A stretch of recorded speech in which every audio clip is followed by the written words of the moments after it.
Tai žinau, kad visiška teisybė. Visiška teisybė, ką apie mane pasakė. Ir iš tikrųjų grįžau tik tai ne iš Tenerifės, o iš Kretos, ten gyvenau porą mėnesių ir pirmą kartą gyvenime išvažiavau ne atostogauti, o pagyventi. Ir visiškai kitaip viską pamačiau visai kitom akim. Ir su jum tik tai noriu pasidalinti keliais mažom nuotrupom iš savo to gyvenimo. Tai buvo 10 savaičių. Pirmas dalykas, tai supratau, kokie gajus pas mus yra stereotipai ir kaip jie mūsų požiūrį į gyvenimą keičia. Dabar ateini prie jūros, krištolinė. Nugi smegenys siunčia signalą. Šilta, varyk maudytis. Įkišu koją. 15 laipsnių, netraukia, bet... Bet žinokit, šaltis tai buvo dar nieko. Kitas potyris buvo, jau vaikštau kiekvieną rytą, jau, kaip sakyt, prisikonu tą šaltį, atvarau su šuniu vėl eilinį kartą, saulėje tekant prie tos jūros, vėjo jokio, bangos gal 3 metrų aukščio. Ką, pasidairau, pliažas toks 1,5 kilometro ilgio, 100 metrų pločio, turbūt pats nuostabiausias visoje Kretoje, stoviu ir galvoju, tai ką man dabar daryti? Maudytis ar nesimaudyti? Momentinis rizikos vertinimas vyksta galvoj ir nėra pas ką paklausti. Gelbėtojų nėra, kitų žmonių nėra. Mama, ar galiu? Irgi nėra. Ir suprantu, kad jeigu mane ta Libijos jūra nuneš link Afrikos krantų, tai mano šunelis turbūt tupės, kol vyras jį kada nors suras ant to kranto ir man nepadės. Tai ir va tas saldus apsisprendimo momentas dabar, kuris sujungia mūsų galvojimą apie darymą ir darymą. Dabar. Tai va šitą patyriau ir kadangi ruošiausi susitikimui su jumis, tai viskas ir sukosi apie riziką. Ir šiandien aš noriu su jumis, aišku, tos įspūdžius Kretos galėčiau pasakoti turbūt visas 20 minučių, kurios man skirtas, bet noriu su jumis pasidalinti, kokios dar iliuzijos apie riziką ir rizikos valdymą mane ištiko ir kaip jos išsisklaidė per patirtį, per praktiką.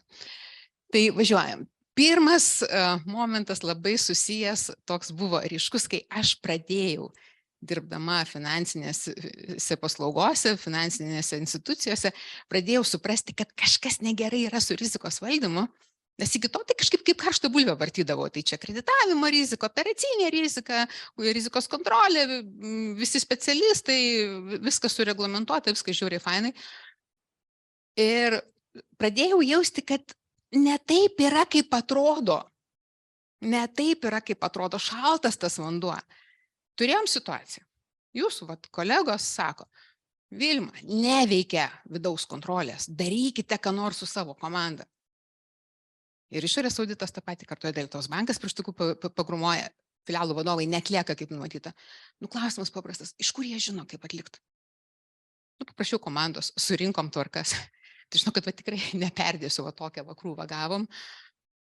Ir aš taip žiūriu į jas ir galvoju, jeigu aš būčiau filialo vadovas, man reikia biudžetą vykdyti, man reikia su komanda dirbti, man reikia su klientais klausimus spręsti, man bilė kiek visokių ataskaitų daryti, centriuką važinėti, iš savo kaimuko periodiškai patirties pasisemti ir uodegą apsiginti. Jokių šansų man tas tvarkas į galvą susidėti. Tai ką mes padarėm? Tai nenuostau, kad jos neveikia.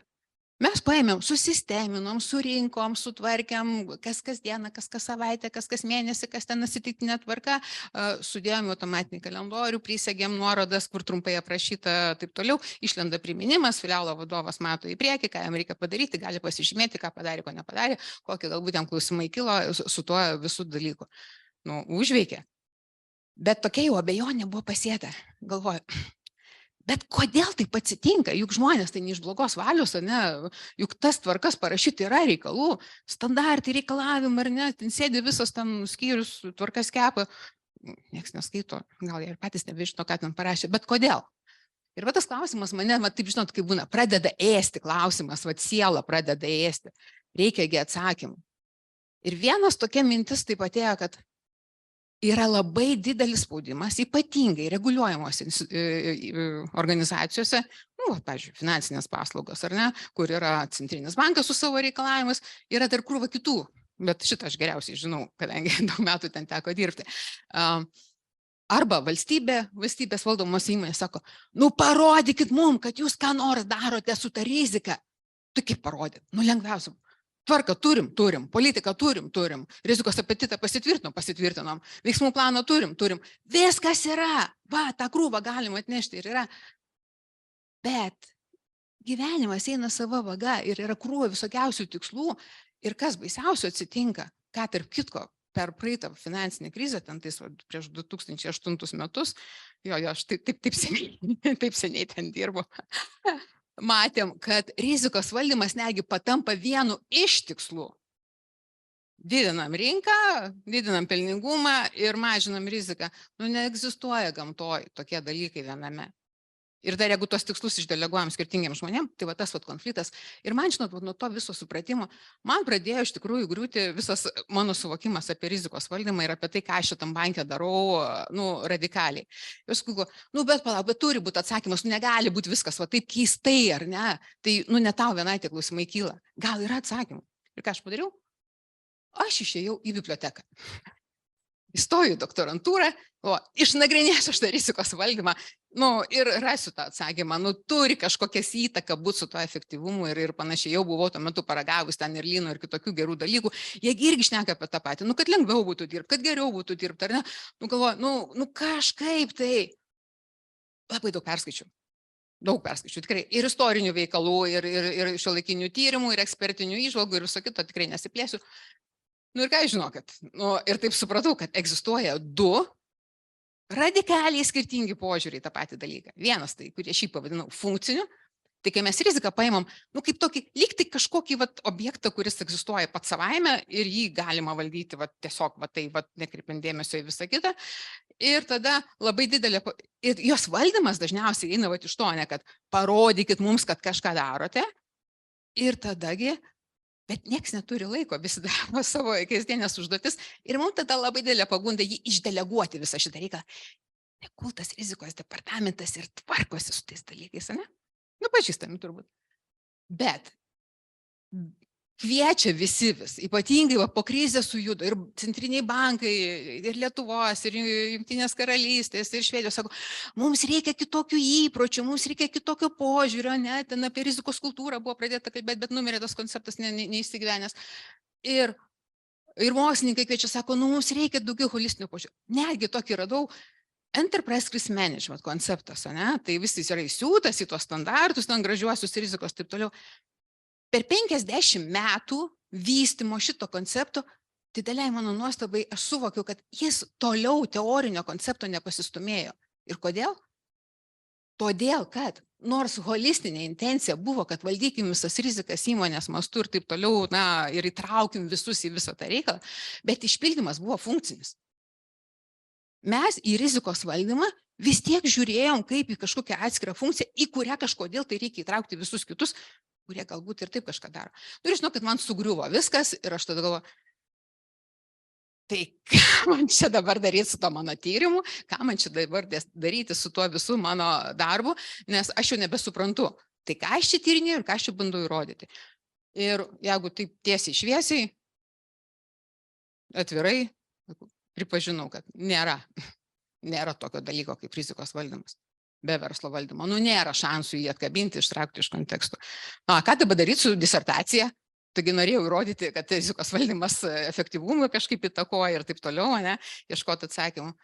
Paskui, palauk, klausyk, bet taigi tu pati mastai kaip ir holistiškai, ale įsikabinus visom 4 kojom esi tą funkcinį.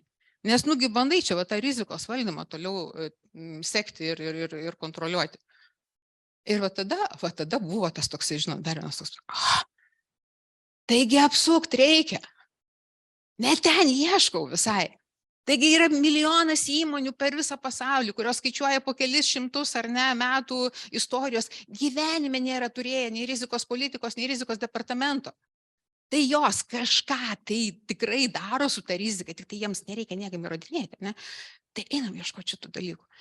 Tai labai nesiplečiant, tai pradėjau žiūrėti, ką vadovai daro ir ką jie sako, ką jie daro, ką sako, ką daro ir daro, kartais skiriasi, bet, taip, tebūnie, ar ne. Iš to gavosi gal kokie 300 skirtingų praktikų, vienos labiau reguliarios, kitos mažiau, aš esu sisteminio į 4 grupės. Ir dabar pažiūrėk, kas gaunasi, ne? Jeigu jie planuoja kartu, čia būtina sąlyga, kad šitas dalykas veiktų, kad jie turi sueiti kartu ir kartu tą daryti, ne? Jeigu jie planuoja kartu, taigi atranda rizikas, ne? Jeigu jie stebi, kaip jiems sekasi, jie irgi atranda rizikas. Jeigu jie nustato, kur reikia ar ne pasigilinti, ten jau galima ir analitiką pajungti ir taip toliau, tai tikriausias rizikos vertinimas įvyksta. Aišku, kartais jie praleidžia tą spręstinų vietų nustatymo dalyką ir tiesiai į gaisrų gesinimą nušoka, bet vis tiek, ne? Bet iš to tai kartais pasimoko ir gaisrus gesindami. Tai ten jau vyksta rizikos, kaip ir valdymas arba pasekmių ar nedorojimas. Ir būtina sąlyga, kad tai veiktų dar, negana to, kad jie kartu tą turi daryti. Tai atsakomybės prisiėmimas ir atėjimas atsiskaityti komandai. Vis dėlto, kad aš pasiemu tą klausimą ir aš atgal dalinuosi, kaip sekasi. Ir šitai dalykai vyksta kiekvieną dieną, kiekvieną savaitę ir kiekvienoje įmonėje. Tik tai jie arba labiau sąmoningi ir struktūrizuoti, arba mažiau sąmoningi ir struktūrizuoti. Bet ką aš radau dar? Viena iš tyrinėjimų mano įmonių turėjo įsidiegusi formalų rizikos valdymo frameworką. Ir šitoj vietoj, kartą per metus, kaip tas Jupiteris, ten aplink Saulę, lėtai, apskrieja tas procesas aplink įmonę. Visi atitraukiami nuo darbų, į workshopus, išsikepam rizikos žemėlapius, rizikos registrus, kurie pasensta jau sekančią dieną pasitvirtinimo, kiek laiko suinvestuojam, bet yra žiauriai fainai parodyti, kad kažką darom. Kas juokingiausia, kad toj pačioje įmonėje egzistuoja abu dalykai. Ir labai mažai susiję. Tai po to patyrinėjimo. Taip kažkaip galvoju, tai ką? Kas blogiausia iš to atsitinka, kad kai kuriam sistemą sistemoje, tai baigėsi tuo, kad visi bijo tą žodį riziką paminėti. Ar jūs vadovų pokalbiuose dažnai girdite žodį rizika? Aš tai nelabai. Todėl, kad jeigu pasakysi riziką, iš karto įsijungia compliance reikalas, ne? Ir reikia apsirašyti, reikia daryti, ir visų. Tai ką dabar su to daryti? Ir man betyrinėjant, su tais tokiais atradimais, kvepą gniaužiančiais, dirbant su įvairiom įmonėm ir vadovų komanda, ištiko pandemija. Ir, iš vienos pusės tai taip buvo baisus dalykas, iš kitos pusės mums visiems buvo labai gera proga daug dalykų patikrinti ir pasižiūrėti, kaip veikia. Nestandartinių baldų gamybos įmonė. Vadovai turi tokį ritualą, kiekvieną rytą sueina kartu, pasižiūri, kaip vakar diena sekėsi ir pasižiūri į priekį, kas ten plane taip toliau. Ir jiems nereikėjo burti krizių valdymo komandos, jiems nereikėjo jokių ten įjunginėti, ten tų business continuity planų, ten ar dar kažko tokio. Jie tiesiog pradėjo rinktis ne tik ryte, bet dar ir po pietų, nes labai didelis neapibrėžtumas. Jau buvo labai aišku, kad nešiltas tas vanduo, nelabai čia saugu ar ne jame. Tai pirmiausia apsaugo darbuotojus. Darbuotojais pasirūpinę, jie žiūri, pas mus užsakymų 2 mėnesiam į priekį, kaip ir galima apsiraminti, jau čia būtinų priemonių ėmėmės, kaip ir ramekas turėtų būti. Bet kadangi jau turi įprotį visi kartu sueiti ir pasikalbėti, pradėjo kilti drąsūs klausimai, o kas dar gali atsitikti? O kaip tai veikia mūsų tiekėjus? Kaip tai veikia mūsų klientus?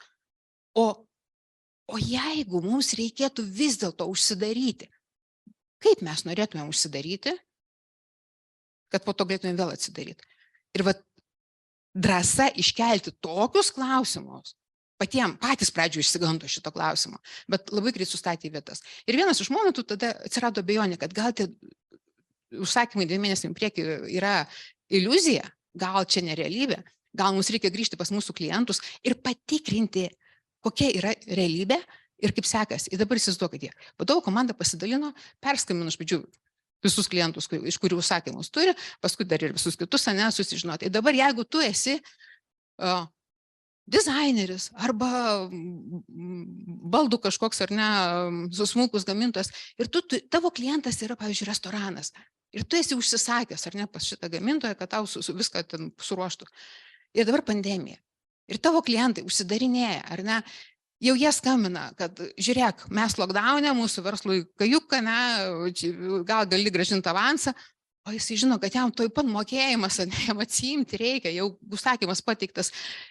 Ne kiekvienas net ir ryžtasi iš karto skambinti ar net tiekėjai ir galvoja, Jėzau, vis tiek pasiūs mane, velniop, ką čia daryti, ką man dabar daryti. Staiga tiekėjas pats pasako, klausyk, pandemija, žinom, kaip tu, gal negaminam, gal nukeliam, gal atidedam, nes tiekėjas nenori prisigaminti nelikvidų sandėlį ir nelaimingų pirkėjų skolų. Tai lojalumo taškai tokio lygio buvo, kad kai visi dar čiuožė žemyn, tai po poros mėnesių čia prasidėjo atsigavimas. Tai čia tas buvo tas tokių praktikoje, kad drąsa ir disciplina iš tikrųjų atmerkia ir akis, ir tą riziką verčia galimybėmis. Ir kitas momentas, kuris atėjo man, bestebint tuos pandemijos viražus, dabar jau aišku turim dar kitų įžvalgų, kad rizika yra vienu metu ir reali, ir mūsų pačių susikurta. Tiek, kiek mes ją suvokiam, tiek, kiek mes išdrįstam apie ją pasikalbėti, tiek mes ją padarom realiai ir mes tada jau galime kalbėti apie jos valdymą. O jeigu neišdrįstam ir nesuvokiam, tada neapibrėžtumai mūsų valdo. Ir eidama, ruošdamasi šitam susitikimui su jumis, pasikėliau įvairių čia šaltinių, kągi šneka į priekį, ar ne, kokios čia dabar dabartinės aktualijos yra apie tas rizikas. Ir pastebėjau, kad gal žodžiai skiriasi, pavadinimai šiek tiek skiriasi, bet iš tikrųjų visi kalba apie tą patį, ar ne? Ir top 5 principe atsikartoja. Tai turbūt matosi, aš jų nevardinsiu, bet ką noriu pasakyti, kas man ypatingai džiugina. Aš asmeniškai jaučiu, kad vyksta tas tektoninis mąstymo lūžis iš to funkcinio požiūrio į riziką į holistinį, nes su šitom rizikom vienas dalykas yra neapibrėžtumo lygis žiauriai didelis. Ar ne? Ir jeigu funkcinis požiūris mums tai ta rizika kaip objektą, galbūt su gerai žinoma patikrinta rizika, kur mes turime algoritmą kaip veikti, gal jisai tenai ir pasiteisina, tai su naujom nežinomom rizikom, jokių šansų, ar ne? Mums reikia visuotinio įsitraukimo ir suvokimo ir bendro susiplanavimo ir įsipareigojimo. Ir kitas dalykas, žiūrint į šitas rizikas, kalbant apie atsaką jom, vis dažniau yra keliamas klausimas, o tai kaip mes dirbam kartu. Ir negi, dabar tik nepasakysiu, kuriame iš tų šaltinių, bet radau kaip atskirą riziką išskirtą, kaip mes dirbame kartu.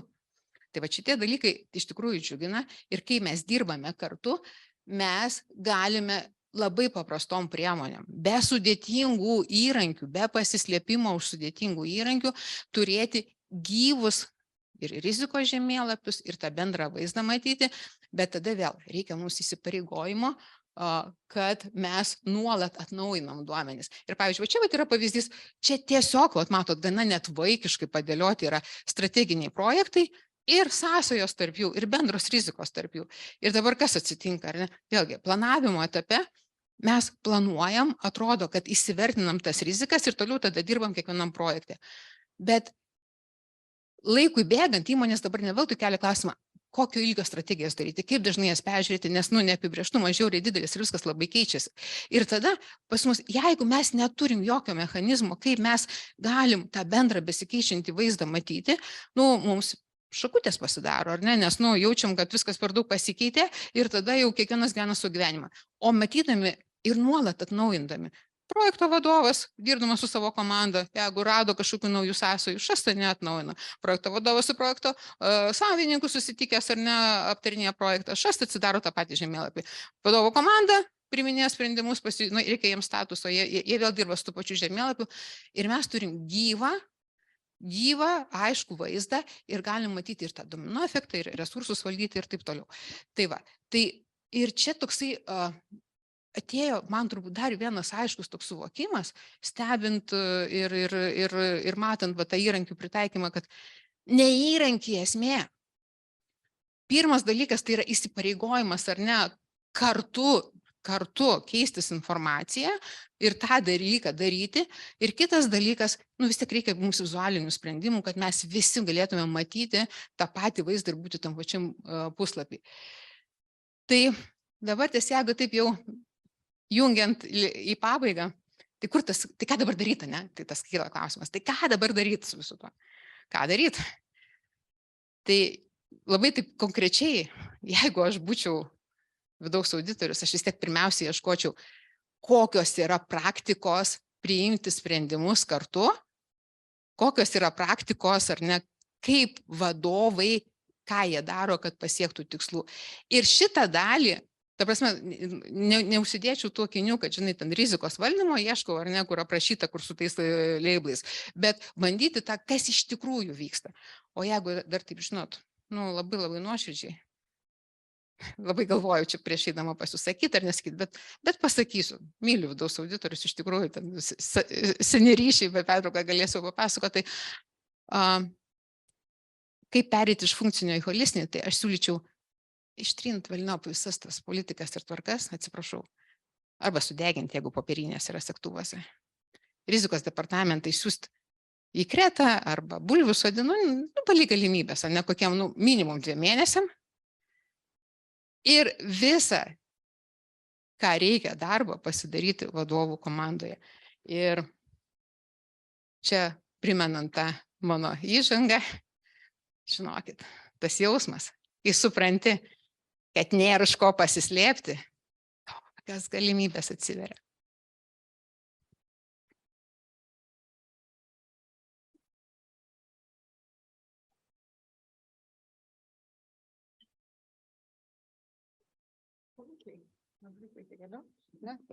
Tai ačiū dar kartelį Vilmai. Ir dabar vėl matau visas nulenktas galvas, rašančias į telefoną, į slaido, nes tikrai klausimų yra tikriausiai labai daug, ar ne? Ir mes pabandysime juos atsakyti, bet pirmiausia, aš galbūt norėsiu nuo savęs atsiprašyti, kad išsiunčiau žiemoti jūs į Tenerifę, o ne į Kretą, pasirodo. Bet tikriausiai čia pasąmonė mums diktuoja, kad tikriausiai kitas žiemojimo etapas tikriausiai ten bus, ar ne?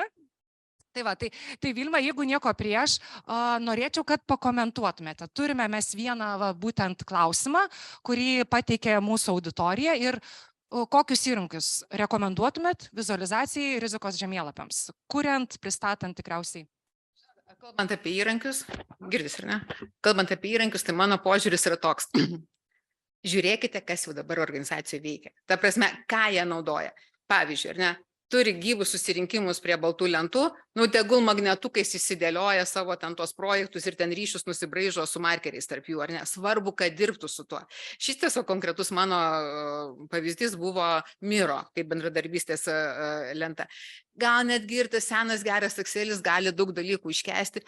Ta prasme, esmė kokia, kad jeigu mes sakom, tai mums dabar reikia įrankio ir mes tada 3 mėnesius renkame softą, paskui dar pusę metų diegiam ir visi pamirštų, kodėl tai darėm. Kuo paprašiau, kažkada atsimenu Telijos biure ant tiesiog stiklinių pertvarų ar ne, postit lapeliais sukabinėta ir tos pačius ryšius gali nusibraižyti. Kas arčiausiai esamų patirčių, svarbu, kad būtų matoma.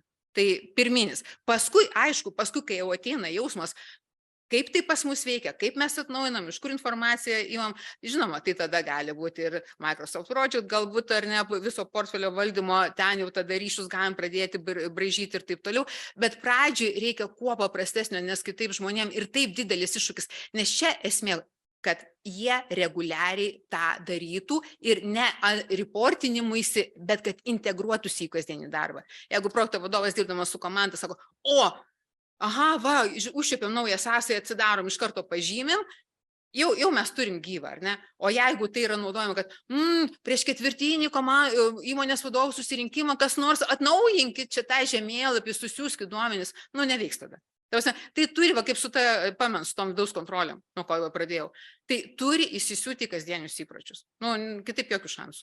Tai ko paprastesnė? Dar turime keletą klausimų. Ar galėtumėt pakomentuoti? Kas iš tiesų daroma? Tai aš klausiu, tai ką darom, kad suvaldyti verslą šitom neapibrėžtumo sąlygom? Ką darom? Savaitiniai mytai, susižiūrėti ten svarbiausius dalykus, gerai. Kasdieniai ar ne kažkoks tinklelis yra. Ir į juos tada galima implantuoti mums aktualias rizikas, bet net atvirkščiai. Nes jeigu kaip Įsivaizduokit, ne, jie dabar turi ten krūvą, ten antradieniais kokybės klausimus sprendžia, ten pirmadieniais planuoja, trečiadieniais ten dar kažkokius dalykus daro, ar ne, dar prie to dar sukasi galbūt veiklos meistriškumo programa, kur ten visokie nepatobulinimai, dar plius projektų gyvenimas ir viskas eina savo atskiras gyvenimas, tai jūsų, mano galva, geriausias uždavinys būtų, tai gal junkim kartu, ar ne, tai kur mes turim kokias praktikas ir praktikų žemėlapį daromės. Ir tada galim kelti klausimą, tai gerai, va, yra pilkoji zonai, rizikos klausimai palikti, tai kur yra artimiausia, kur mes galime tuos klausimus, ar ne, natūraliai implantuoti į tą kasdienybę. Tai čia tikriausiai ir paskutinį klausimą galėtumėm tuo pačiu ir papildyti. Tikrai tikite tvarkų neporeikį. Jeigu, kad suprast teisingai, geriausias standartas yra tas, kai mes apsirašom tai, kas veikia. Kitaip tariant, ar ne, turim kažkokį matymą, įtraukiam tuos, kurie daro, išsibandom van jų, pasitikrinam veikia. Nu, jūs šitų dalykų nekuria, ta prasme, bet jūs vedat už rankos, ar ne, kaip teisingai kurti.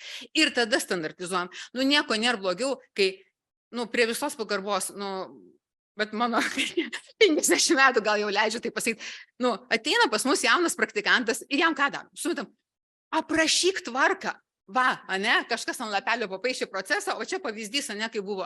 Nu, tas vargšas vaikas, jisai sėdi parašys, pats nežino, ką jis ten parašė. Jis nelabai supranta, kas tenai yra, nes, nu, tą gabalą iš ten jam sakė paimti, tą gabalą iš šiandien. Jeigu jis išmintingas, jis pradeda klausinėti, bet niekas jam neturi laiko paaiškinti. Ta prasme, tai nereiškia, kad tie žmonės nenori sužinoti, bet, nu, neveikia taip dalykai. Tai geriausias būdas yra, tai leiskim jam eiti ir suprasti prieš rašant tą tvarką, kaip tie procesai vyksta, pasikalbėti su reikiamai žmonėm, ateit pas vadovą, parodyk, iš kur imi duomenis, ane, ir tada mes į tą tvarką galim ūkiškai susidėti, kad, va, žiūrėkit, mūsų riziko, man labai patinka, kai atneša man politiką, sako, Vilma, nu, pastabas gal gali pateikti. Ir paskaita politika, sako, pagrindinis principas vienas iš, ane, yra integralumas. Nu, sakau, tai gerai, tai tas integralumas, kuo jis pasireiškia? Nu, tai yra strateginės rizikos, va čia su strateginiu procesu. Nu, tarkim. Sakau, o toliau, o su operatyvinė veikla, su kasdienybė, kaip susiję? Tai kiekvienam į metinius tikslus įrašysim uždavinius, ne? Nu, soriukai, žinokit, nu, neveikia taip dalykai. Tai jeigu kiekvieną dieną žmonės sėdi ir sprendžia krūvas problemų, ar ne, ir su tais neapibrėžtumais dirba ir valdo, ir jam kažkur ten, ne, kažkoks taskas, kuris su ta jo realybė niekaip nesusijęs, nu, nepadarys jis jo. Nu, nepadarys, jeigu labai pareigingas padarys paskutinę naktį, kad būtų ką parodė, kad kažką padarė. Tai va, tai šitoj vietoj esmė, kad tvarkos turi aprašyti praktikas ir leisti, ar ne, ir jose turi būti mechanizmas, kaip toliau jas tobulinti, nes praktikos irgi tobulėja. Žmonės tobulėja, kontekstas reikalauja naujų veiksmų, bet ne priešingai. Tai ačiū Vilmai, dar kartelį palydime plojimais, ar ne?